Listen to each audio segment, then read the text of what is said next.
One day earlier ಆಗಿ ಬಂದು ಎಲ್ಲ ರೀತಿಲೂ ಅರೇಂಜ್ ಮಾಡ್ಬೇಕು. ಶ್ಯೂರ್.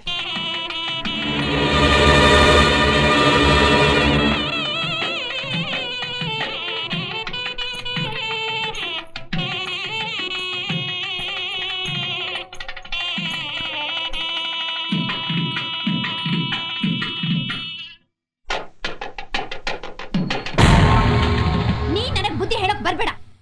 ನಿನ್ನ ಹಾಗೆ ಗಂಡನೇ ದೇವರು ಅಂತ ತಿಳ್ಕೊಂಡು ಜೀವನ ಪೂರ್ತಿ ಮಾಮೂಲಿ ಹೆಂಗಸಾಗಿ ಬಾಳೋಕೆ ಸಾಧ್ಯ ಇಲ್ಲ. ನಾನು ಅನ್ಕೊಂಡ ಹಾಗೆ ಮಾಡೋದು. ನೀವು ತೋರಿಸಿರು ಮಾಮೂಲಿ ಗವರ್ಮೆಂಟ್ ಸರ್ವೆಂಟ್ಸ್ ಎಲ್ಲ ನನ್ನ ಲೆವೆಲ್ಗೆ ಆಗಲ್ಲ. ನಾನು ಏನಿದ್ರು ಬಂಗಲೆ ಕಾರು ಆಸ್ತಿ ಇರೋ, ನಾನು ಹೇಳ್ದಾಗ ಕೇಳ್ಕೊಂಡಿರೋ ಒಬ್ಬ ಕೋಟ್ಯಾಧೀಶ್ವರನೇ ಮದ್ವೆ ಆಗೋದು. ಹಾಗಂದ್ರೆ ಹಾಗಮ್ಮ. ಆಸೆ ಪಡೋದಕ್ ಮುಂಚೆ ನಾವೇನು, ನಮ್ ಯೋಗ್ಯತೆ ಏನು ಅಂತ ಯೋಚನೆ ಮಾಡ್ಬೇಕಲ್ವೇನಮ್ಮ? ನೋಡಮ್ಮ, ಹೆತ್ತೋರ್ ಕಷ್ಟ ಸುಖ ಏನು ಅಂತ ಅರ್ಥ ಮಾಡ್ಕೊಮ್ಮ. ನಿಮ್ಮ ಕಷ್ಟ ಏನು ಅಂತ ಅರ್ಥ ಮಾಡ್ಕೊಳ್ತಾ ಕೂತ್ರೆ ಆಮೇಲೆ ನನ್ನ ಕಷ್ಟಕ್ಕೆ ಯಾರು ಆಗ್ತಾರೆ?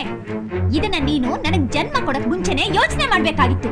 ಕೈಲಾಗ್ದ್ಮೇಲೆ ನಿಮ್ಮಂಥವ್ರಿಗೆ ಸಂಸಾರ ಮಕ್ಕಳು ಯಾಕೆ ಬೇಕು? ಗೀತಾ, ಯಾರ ಹತ್ರ ಮಾತಾಡ್ತಿದ್ಯಾ ಅನ್ನೋ ಜ್ಞಾನ ಇದೆಯೇನೆ ನಿಂಗೆ? ಸಾಕ್ ಸುಮ್ನೆ ಇರಮ್ಮ. ತಂದೆ ಅನಿಸ್ಕೊಂಡ್ಬಿಟ್ರೆ ಸಾಕ? ಮಕ್ಕಳ ಆಸೆ ಆಕಾಂಕ್ಷೆಗಳನ್ನ ಪೂರೈಸಬೇಕು ಅನ್ನೋ ಜವಾಬ್ದಾರಿ ಬೇಡವಾ? ಮುಚ್ಚ ಬಾಯ್ನ. ನಿಮ್ಮಪ್ಪ ನಿನಗೇನೆ ಕಡಿಮೆ ಮಾಡಿದ್ದಾರೆ? ಸಾಕಿ ಬೆಳೆಸಿ ಓದಿಸಿ ದೊಡ್ಡೋಳ್ ಮಾಡಿಲ್ವಾ? ಬೆಳಗ್ ನಿಂತಿರೋ ನಿನಗೆ ಮದುವೆ ಮಾಡೋಕೆ ಪ್ರಯತ್ನ ಮಾಡ್ತಾ ಇಲ್ವಾ? ಹಾ, ಮಾಡ್ತಿದ್ದಾರೆ. ನೋಡ್ತಿಲ್ವಾ ಎಂಥ ಗಡ್ಡಗಳು ಬರ್ತಾ ಇದ್ದಾರೆ ಅಂತ? ನೋಡಮ್ಮ, ಹುಟ್ಟಿದ ಮೇಲೆ ಜೀವನನ ಎಂಜಾಯ್ ಮಾಡ್ತಾ ಇದ್ಮೇಲೆ ಯಾಕೆ ಬದುಕಿರ್ಬೇಕು? ಮಿಡ್ಲ್ ಕ್ಲಾಸ್ ಅಲ್ಲಿ ಹುಟ್ಟಿದೀವಿ ಅಂತ ಅದೇ ಲೆವೆಲ್ಗೆ ಯೋಚನೆ ಮಾಡ್ತಾ ಇದ್ರೆ ನಾವ್ ಅಲ್ಲೇ ಇರ್ತೀವಿ. ಈಗ ನೀವಿಲ್ವಾ? ಅದು ನಾವ್ ಕೇಳ್ಕೊಂಡ್ ಬಂದಿರೋದಮ್ಮ. ನೀವ್ ಕೇಳ್ಕೊಂಡ್ ಬಂದಿರೋದು ನಿಮಗೆ ಇರ್ಲಿ. ನಾನು ಏನು ಅನ್ನೋದನ್ನ ತೋರಿಸ್ತೀನಿ. ನನ್ ಮಗನ್ ಮದ್ವೆ ನಮ್ ಹಳ್ಳಿಲೇ ನಡಿಬೇಕು. ನೀನ್ ತಿಳ್ಕೊಂಡಂಗೆ ಆಗತ್ತೆ ಅಂತ ಅನ್ಕೋಬೇಡ ಕಣೆ. ಗಂಡಸರು ಯಾವತ್ತಿದ್ರು ತಾಯಿ ಮಾತೆ ಕೇಳೋದು. ಹೌದು ಗೀತಾ, ಅವ್ವ ಹೇಳ್ತಾರದು ಸರಿ ಅನ್ಸುತ್ತೆ. ಈ ರೀತಿ ಅಹಂಕಾರದಿಂದ ಮಾತಾಡಿದ ತಕ್ಷಣ ನೀನ್ ಅನ್ಕೊಂಡಾಗ ಆಗತ್ತೆ ಅಂತ ತಿಳ್ಕೊಬೇಡ. ಕೊನೆಗೆ ಅರಮನೆಯಲ್ಲ, ನಡುಬೀದಿಲ್ ಮದ್ವೆ ಆಗ್ಬೇಕಾಗತ್ತೆ.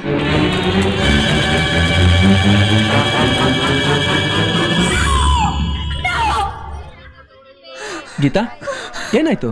ಯಾಕೆ ಕೂಕೊಂಡೆ? ನೋ, ಇದಾಗಬಾರ್ದು. ಇದು ಖಂಡಿತ ಆಗ್ಬಾರ್ದು. ನಾನ್ ಸೋಲ್ಬಾರ್ದು. ನಾನ್ ಅನ್ಕೊಂಡಿದ್ದೆ ಆಗ್ಬೇಕು. ಗೀತಾ, ಏನಾಯ್ತು ನಿಂಗೆ? ನೀನೇನ್ ಅನ್ಕೊಂಡಿದ್ದೆ? ನೀನ್ ಯಾಕೆ ಸೋಲ್ಬೇಕು? ನನ್ ಮದ್ವೆ ಇಲ್ಲ ಆಗ್ಬಾರ್ದು. ನಾನ್ ಅನ್ಕೊಂಡ ಹಾಗೆ ಗ್ರ್ಯಾಂಡ್ ಆಗಿ ಪ್ಯಾಲೇಸ್ ಅಲ್ಲಿ ಆಗ್ಬೇಕು. ಗೀತಾ, ಏನಾಗಿದೆ ನಿಂಗೆ? ಹುಚ್ಚಿಗೆ ಚಿಡ್ದಿದ್ಯಾ? ಇಲ್ಲ, ನನಗೆ ಹುಚ್ಚಿಡ್ದಿಲ್ಲ. ಇನ್ನು ಸ್ವಲ್ಪ ಹೊತ್ತು ಇಲ್ಲೇ ಇದ್ರೆ ಖಂಡಿತ ನಂಗೆ ಹುಚ್ಚಿಡಿಯುತ್ತೆ. ನೋಡಿ, ನೀವ್ ನನ್ ಗಂಡ ಆಗೋರು, ನಾನ್ ನಿಮ್ ಹೆಂಡತಿ ಆಗ್ತಿರೋಳು. ನೀವ್ ನನ್ ಮಾತು ಕೇಳ್ಬೇಕು. ನಡೀರಿ, ಈ ಮದ್ವೆ ನಿಲ್ಸಿ ನಾವು ಬೆಂಗಳೂರಿಗೆ ಹೋಗಿ ಪ್ಯಾಲೇಸ್ ನಲ್ಲಿ ಗ್ರ್ಯಾಂಡ್ ಆಗಿ ಮದ್ವೆ ಆಗೋಣ. ಗೀತಾ, ಬಾಯಿಗೆ ಬಂದಂಗೆಲ್ಲ ಮಾತಾಡ್ತಿದ್ಯಲ್ಲ. ಹುಡುಗಾಟಕ್ಕೂ ಒಂದ್ ಮಿತಿ ಐತೆ. ಎಷ್ಟು ಜನಗಳ ಮುಂದೆ ಮದ್ವೆ ಮಂಟಪಕ್ಕೆ ಬಂದು ಮೂರ್ತು ಟೈಮ್ನಾಗೆ ಮದುವೆ ನಿಲ್ಸು ಅಂತಿದ್ಯಲ್ಲ. ನೀ ಏನ್ ಮಾತಾಡ್ತಿದ್ಯ ಅಂತ ನಿನಗೆ ಗೊತ್ತಾ? ಗೊತ್ತು. ನಾನು ಏನ್ ಮಾತಾಡ್ತಿದ್ದೀನಿ ಅಂತ ನಂಗೆ ಚೆನ್ನಾಗ್ ಗೊತ್ತು. ಅದಕ್ಕೆ ಅವತ್ತು ನೀವು ಹಳ್ಳಿಲೆ ಮದ್ವೆ ಆದಾಗ ನಾನ್ ಸುಮ್ನೆ ಇರಬಾರ್ದಾಗಿತ್ತು. ತಪ್ಪು ಮಾಡ್ಬಿಟ್ಟೆ. ಈ ಮದ್ವೆ ಯಾವುದೇ ಕಾರಣಕ್ಕೂ ನೀವ್ ಅನ್ಕೊಂಡ ಹಾಗೆ ಇಲ್ಲಿ ನಡಿಬಾರ್ದು. ಅದು ನಾನ್ ಅನ್ಕೊಂಡ ಹಾಗೆ ಪ್ಯಾಲೇಸ್ ಅಲ್ಲೇ ನಡಿಬೇಕು. ಯಾಕವ್ವ, ಈ ಮದ್ವೆ ಇಲ್ಲಿ ನಡೆಯೋದ್ರಿಂದ ನಿಂಗೆ ಏನ್ ತೊಂದ್ರೆನವ್ವ? ಇದು ತೊಂದ್ರೆ ಪ್ರಶ್ನೆ ಅಲ್ಲ, ಮರ್ಯಾದೆ ಪ್ರಶ್ನೆ. ಹಳ್ಳಿ ಬೀದಿಲಿ ಚಪ್ರ ಹಾಕಿರೋ ಈ ಚೀಪ್ ಮದ್ವೆ ಮಂಟಪದಲ್ಲಿ ನಾನೇನಾದ್ರೂ ಮದ್ವೆ ಆದ್ರೆ ಬೀದಿಲಿ ಮದ್ವೆ ಆಗೋ ಗತಿ ಬರುತ್ತೆ ಅಂತ ನನ್ನ ತಾಯಿ ಹೇಳ್ದಾಗೆ ಆಗುತ್ತೆ. ನಿಮ್ ತಾಯಿ ಅವಳ? ಹೌದು. ಅಷ್ಟೇ ಅಲ್ಲ, ನನಗೆ ತಂದೆ ತಂಗಿರು ಇದ್ದಾರೆ. ಬಟ್ ಅವರೆಲ್ಲ ಲೋ ಲೆವೆಲ್ ಮಿಡ್ಲ್ ಕ್ಲಾಸ್ ಜನ. ಜೀವನದಲ್ಲಿ ಆಸೆ ಆಕಾಂಕ್ಷೆ ಇಲ್ದಿರೋರು. ಬಟ್ ನಾನ್ ಹಾಗಲ್ಲ. ಮದ್ವೆ ಆದ್ರೆ ಕೋಟ್ಯಾಧೀಶ್ವರನೇ ಆಗೋದು ಅಂತ ನಮ್ಮಪ್ಪನಿಗೆ ಚಾಲೆಂಜ್ ಮಾಡಿದೀನಿ. ಅದೇ ರೀತಿ ಆಗ್ಬೇಕು ಅಂತಾನೂ ಇದ್ದೀನಿ. ಆದ್ರೆ ಇಂಥ ಜಾಗದಲ್ಲಿ ಮದ್ವೆ ಆಗ್ತೇನೆ ಅಂತ ನಾನು ಕನಸಿನಲ್ಲೂ ಅನ್ಕೊಂಡಿರ್ಲಿಲ್ಲ. ಅದಕ್ಕೆ ನನಗೆ ಇಲ್ಲಿ ಮದ್ವೆ ಆಗೋದಕ್ಕೆ ಇಷ್ಟ ಇಲ್ಲ. ಅಂದ್ರೆ ನೀನ್ ನನ್ ಮಗನಿಂದ ಬಿದ್ದಿದ್ದು, ವಿರೋಧಿ ಮಾಡಿದ್ದು ಇದೆಲ್ಲ ನಾಟಕನ ಅಂತ ನೀವ್ ಕೇಳ್ತಿದ್ದೀರಾ. ಆದ್ರೆ ಪ್ರಶ್ನೆ ಅದಲ್ಲ.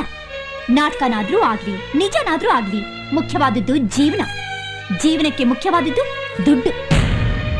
ದುಡ್ಡು ಅನ್ನೋದು ಇಲ್ಲದೆ ಹೋದ್ರೆ ಈ ಪ್ರೀತಿ ಪ್ರೇಮ ಎಲ್ಲ ಬುಲ್ಶಿಟ್. ಅದಕ್ಕೆ ನಾನು ನನ್ನ ಜೀವನನ ನಾನೇ ರೂಪಿಸ್ಕೋಬೇಕು ಅಂತ ಮನೆಯಿಂದ ಹೊರಗೆ ಬಂದೆ. ಯಾರ ಹಂಗಲೂ ಇರಬಾರ್ದು ಅಂತ ಹಾಸ್ಟೆಲ್ ಅಲ್ಲಿ ಉಳ್ಕೊಂಡೆ. ಆಗ್ಲೇ ನಾನು ಆನಂದನ ನೋಡಿದ್ದು. ಆವತ್ತೇ ಡಿಸೈಡ್ ಮಾಡಿದೆ, ನಾನ್ ಅನ್ಕೊಂಡ್ ಗುರಿ ತಲುಪೋದಕ್ಕೆ ಆನಂದೇ ಸರಿಯಾದ ವ್ಯಕ್ತಿ ಇದ್ದ. ಅವ್ರ ಹಿಂದೆ ಬಿದ್ದೆ, ಅವ್ರನ್ನ ಒಲಿಸ್ಕೊಂಡೆ. ಅಂದ್ಕೊಂಡಿದ್ದೆಲ್ಲ ಆದ್ರೂ ನಾನ್ ಅನ್ಕೊಂಡ್ ಹಾಗಾಗ್ಲಿಲ್ಲ. ಫ್ಲೈಟ್ ಅಲ್ಲಿ ಓಡಾಡ್ಬೇಕು, ಫಾರಿನ್ ಎಲ್ಲ ಸುತ್ತಬೇಕು, ಎಲ್ಲದಕ್ಕಿಂತ ಮುಖ್ಯವಾಗಿ ನನ್ನ ಮದ್ವೆನ ನಾನ್ ಅನ್ಕೊಂಡ್ ಹಾಗೆ ಮಾಡ್ಕೊಳಕ್ ಆಗ್ತಿಲ್ಲ. ಎಲ್ಲ ನೀವ್ ಅನ್ಕೊಂಡ್ ಹಾಗೆ ಮಾಡಿದ್ರಿ. ಮದ್ವೆಗ್ ಮುಂಚೆನೆ ನೀವು ನಿಮ್ಮ ಅತ್ತೆ ವರ್ಷನ ತೋರ್ಸಕ್ ಶುರು ಮಾಡಿದ್ರಿ.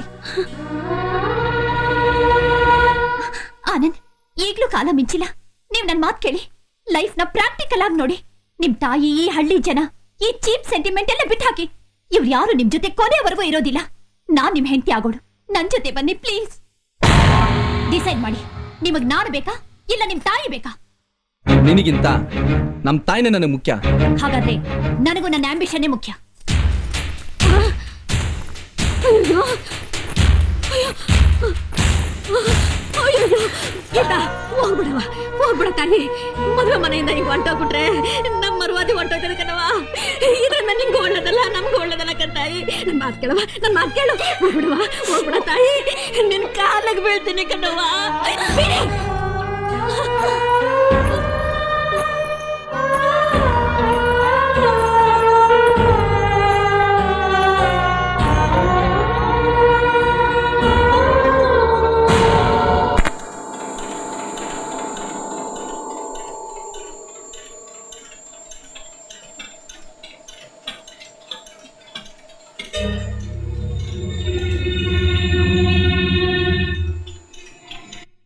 ಛೇ ಹೀಗಾಗ್ಬಾರ್ದಣ್ಣ, ಹೀಗಾಗ್ಲೂಬಾರ್ದು. ಪಾಪ ಕಲಾವಿದರಿಗೆ ಈ ರೀತಿ ಆದ್ರೆ ಹ್ಯಾಕ್ ಫೇಸ್ ಮಾಡ್ತಾರೆ? ಹಾಗಾದ್ರೆ ಈಗ ಆನಂದ್ ಎಲ್ಲಿದ್ದಾರೆ ಪ್ರಸಾದ್? ಅದೇ ಗೊತ್ತಿಲ್ಲಣ್ಣ. ಅವ್ರ ಮನೆಗೆ ಎಷ್ಟು ಸಾರಿ ಫೋನ್ ಮಾಡಿದ್ರು ಯಾರು ತೆಗಿತಾ ಇಲ್ಲ.